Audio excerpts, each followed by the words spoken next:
Good morning, YouTube. Actually, it's not morning. As you can tell, it is nighttime. I'm sitting here getting loaded, and I'm heading down towards Ocala, Florida. However you pronounce it. Ocala, Florida. Picking up a reefer load. You can probably hear my reefer back there just going like crazy. I've been here for a couple hours. But anyway, this video is the training video that I was talking about yesterday, or last night, or early this morning. I can't remember. So, anyway, what to expect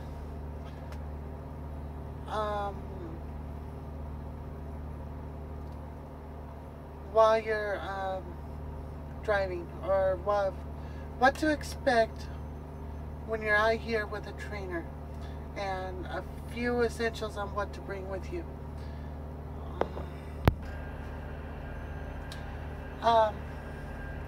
What to bring with you is essentially you need 2 weeks worth of clothes. Don't go overboard on what to bring clothes wise, because you are in a cramped space.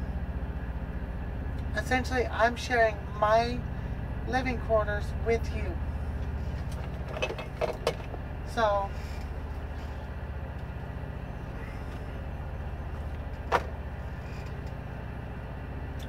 just 2 weeks worth of clothes. You're going to want to bring some bedding.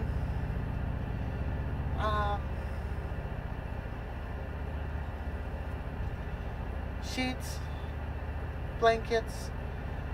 I would say probably no more than like 2 pillows, because essentially all you're going to have is that top bunk, and you need to be able to situate your stuff around to coincide with it. So yeah. And if you like to read, bring a tablet or books. You may not get a whole lot of time with the schedules that I run, and this is what I used to do when I used to train. It's not every trainer out there, because every trainer has their own way of doing things. But my way of doing things is,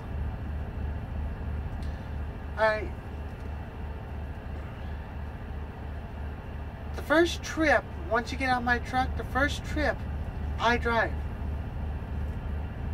And that's essentially to break the ice, because I know you're nervous.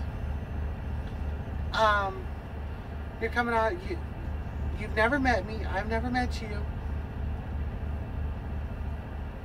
You're going to be spending the next 6 to 8, I want to say between 6 and 10 weeks, depending on what company you were working for. The company I used to train for was Warner Enterprise, and I've also done some training with local drivers back when I used to run end-ups. So I've got like 2.5, 3 years of training experience. So I already know when you come onto my truck, you're nervous. It's to be expected. But so I take the first trip. We kind of sit there and chit chat. You know, I go over a few things with you and essentially try and break the ice. or at least crack it. I mean, it may not get fully blown, broken right away. But I try and crack the ice at least. So when you're sitting behind this wheel, you're not as nervous as if you just came in and I just throw you immediately behind the wheel.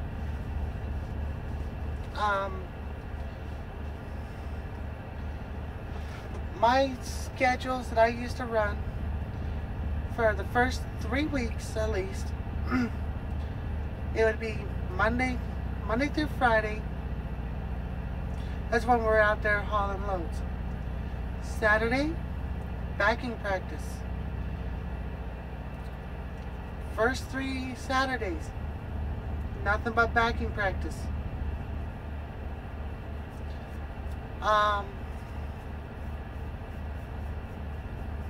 Then Saturday, or not Saturday, Sunday, you get to sit, relax, and get recuperated for Monday.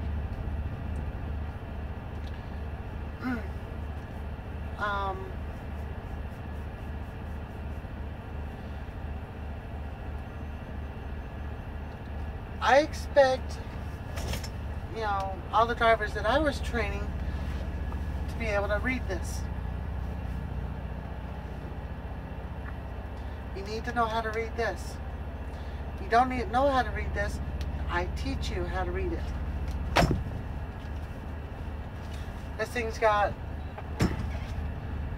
everything you need to know about bridge formula, axle weights per state, hazardous material,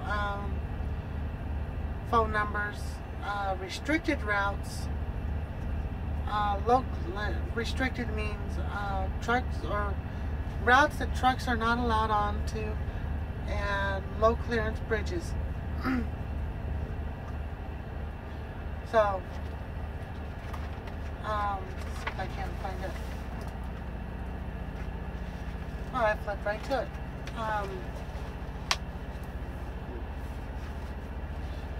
So right here is a bridge formula table.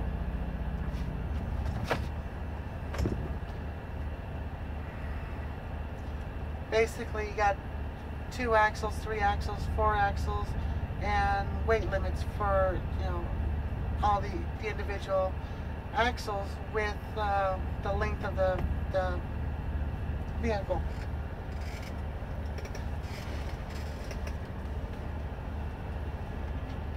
Let's see, I threw my cigarette somewhere. If I can't find the next page.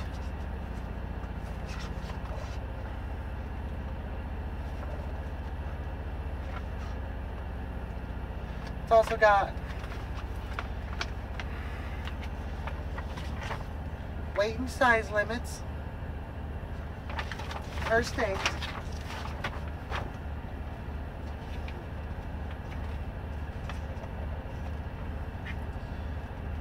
It tells you where you can operate, like doubles, triples, and all that other stuff. Okay, then you got state, province, provisional contacts by state, which is right here.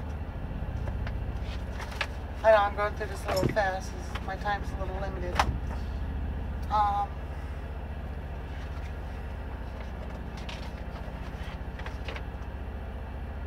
Operating authority. The one I want to show is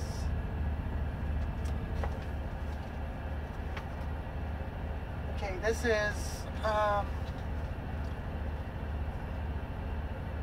hazardous materials. You can't really see that too well. Hazardous material hotlines and hazardous material hotlines for hazardous materials, hazardous waste, radioactive materials, and hazardous spill reporting by state.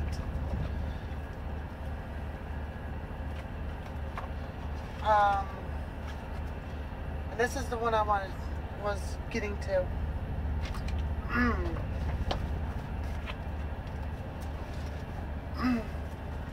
This is all your low clearance.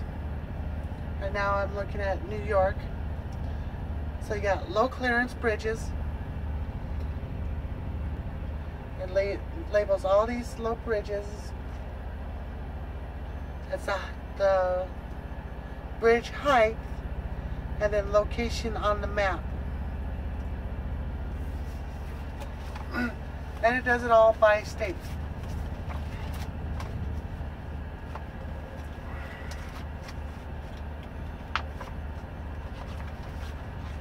So yeah, it does everything by the state. Essentially, you know, you get to looking at this, it's not that hard to understand how to read a map book.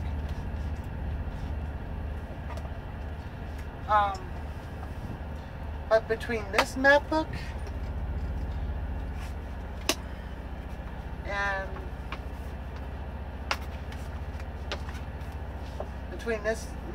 a notepad, is dispatchers would give us routes to our locations, because back in the day we didn't have GPSs, we didn't have smartphones. This was the way to get around. If you didn't know how to read this, you wouldn't make it as a truck driver, because like I said, GPSs were non-existent.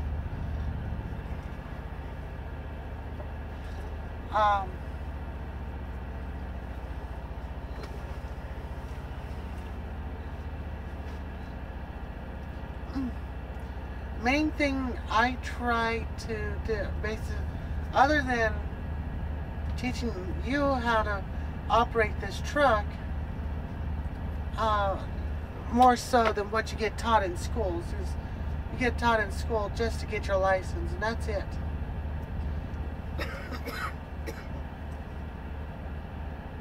Okay, the trainer is out here showing you everything else you need to know, from logbooks, navigation, fueling, customer service, for the shipper or receivers.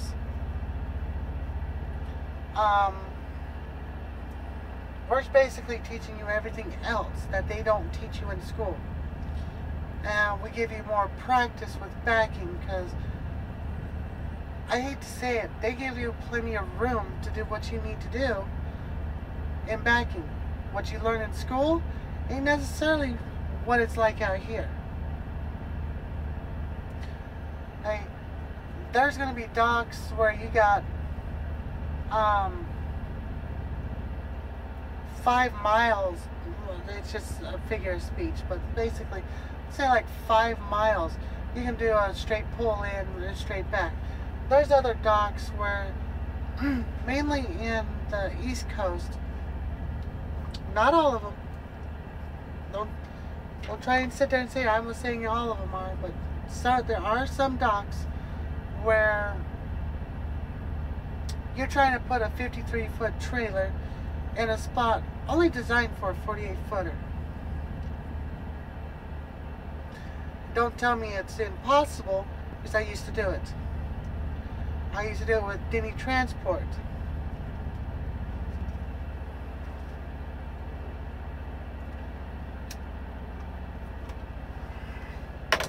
They're pain in the ass docks. It's still possible.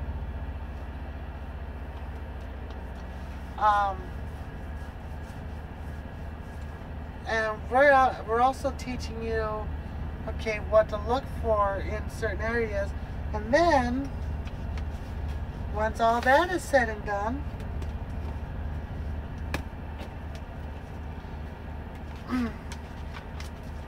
we have to teach you how to, or what's required to do with maintenance. And then the all, if I can get one out, let's do it this way. The all, and ever so fun paperwork. This is how you get paid, and it's got to be done correctly, or your paycheck will be withheld for so much time as the company deems. And that's in their little deal. Mess up on paperwork, we'll withhold your pay. So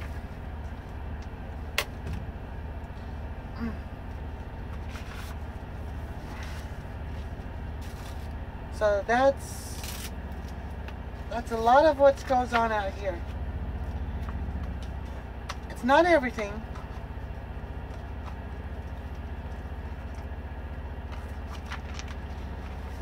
But also, I don't care if it's a summer, winter, whatever.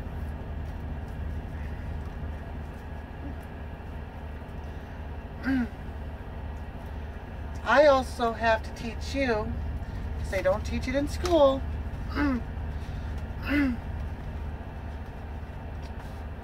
but I have to teach you how to sling iron. And what I mean by sling and iron is tire chains.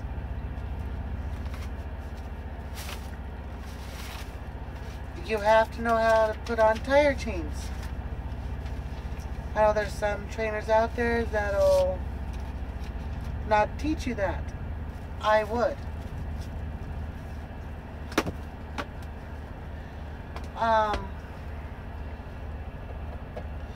As you can be one of the best drivers out there and say, oh, well, I'm never going to chain up, I'm never going to chain up, whatever. You will be put in that situation where you're going to have to chain up. A perfect example is Colorado. If you're coming east on I-70 in Colorado, everything can look fine. You call 511, there ain't nothing going on, and all of a sudden a snowstorm hits. And you're 5 or 10 miles off of Vail Pass. And then all of a sudden they throw up the chain laws. There ain't no place to get turned around, and there ain't no place to park. So guess what? You are chaining.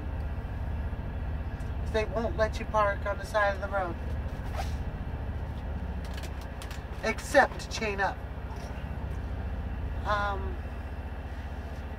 Some companies, they do have automatic chains. A lot of companies do not. Me being an owner-operator, I'm going to have automatic chains put on this truck. Automatic chains are a lot easier to operate. Just flip a switch and keep on going down the road.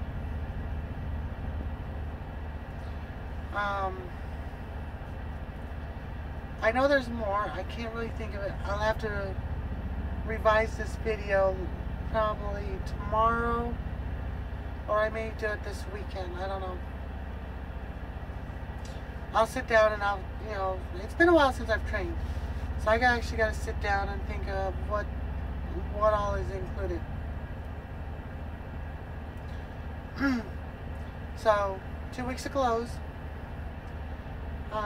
That can be one suitcase and one duffel bag. It's got to be easy for you to maneuver around because, like I said, top bunk. That top bunk is basically your space.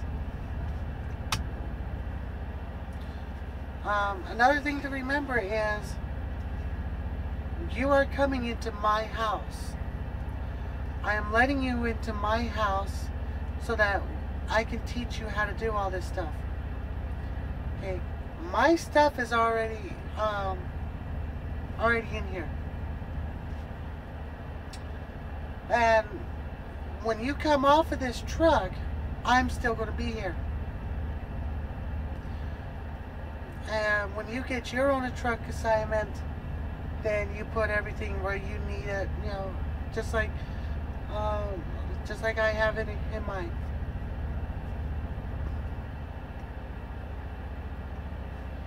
Like this bought up here. This is miscellaneous stuff,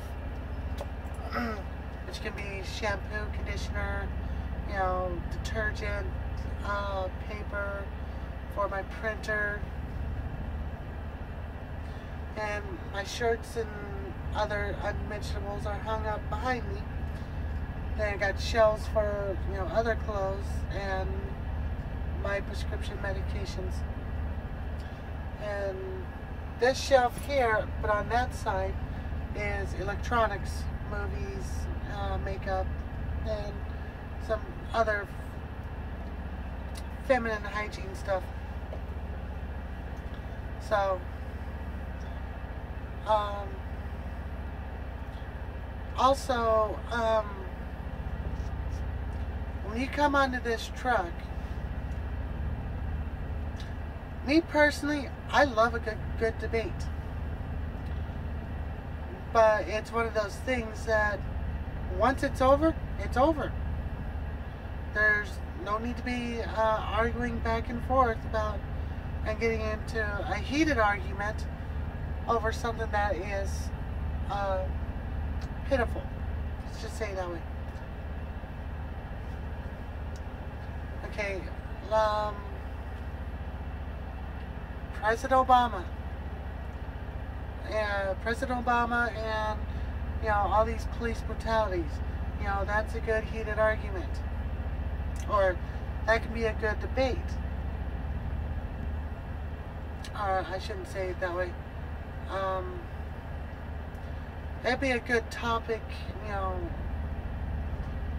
to go back and forth on, but you know,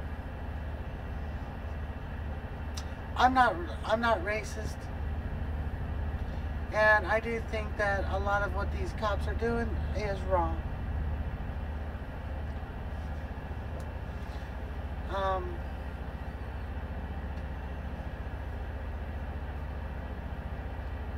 I can hate Obama, you can love him, I don't care. Don't bother me now. I don't know if I'm loaded or not. No, it doesn't look like it. The guy went to the truck next to me. So,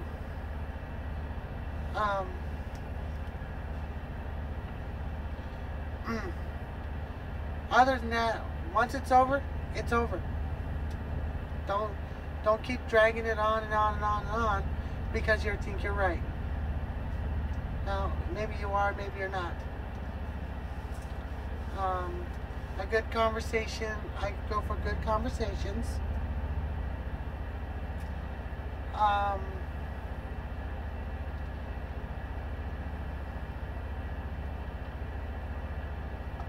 When you come into my truck, I expect you to treat my home as if I was coming into your home.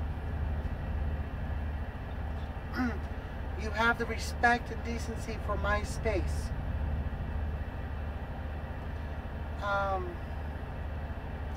Being a woman driver and a woman trainer with a guy, you don't get brownie points for flirting.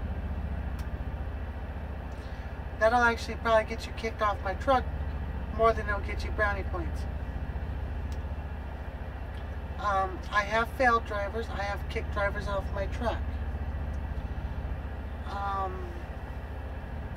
One student, I was really tempted to leave at a truck stop, but safety department convinced me to drive him to the nearest terminal.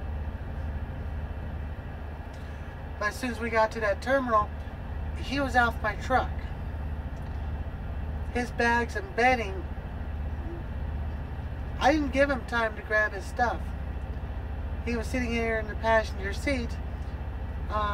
We got to the terminal, he tried to reach around to grab something. I was like, no, out. I will grab your stuff and I'll hand it to you.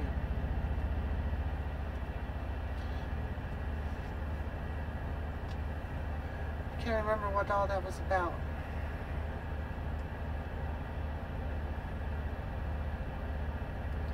Anyway, it's not really important, but still.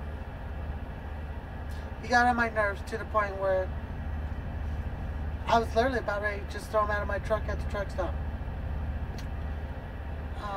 So yeah, flirting and trying to get brownie points won't work.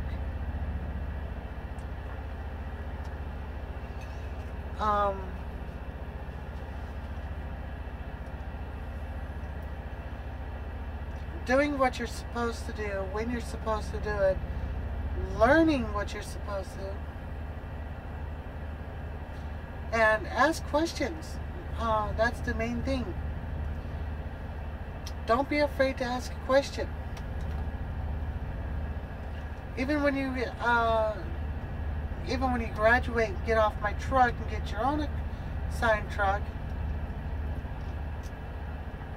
you know, I am more than willing to help.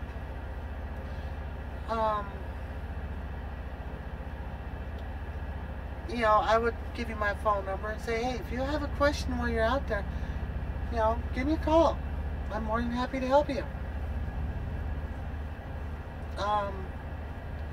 So yes, ask questions.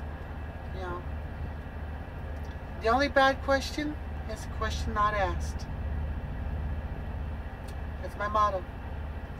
The only bad question is the question not asked. So, I hope that answered a few questions for rookie drivers coming out here.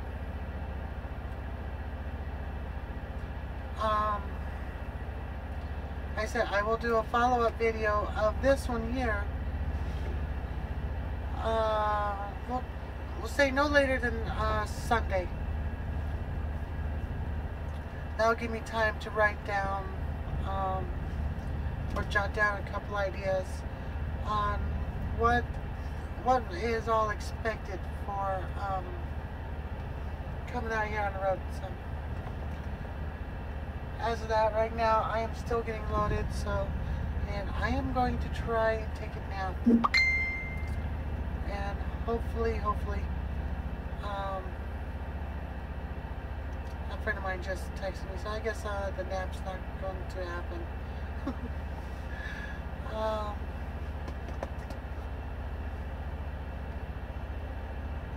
So yeah, right now I'm just going to sign off and say see ya.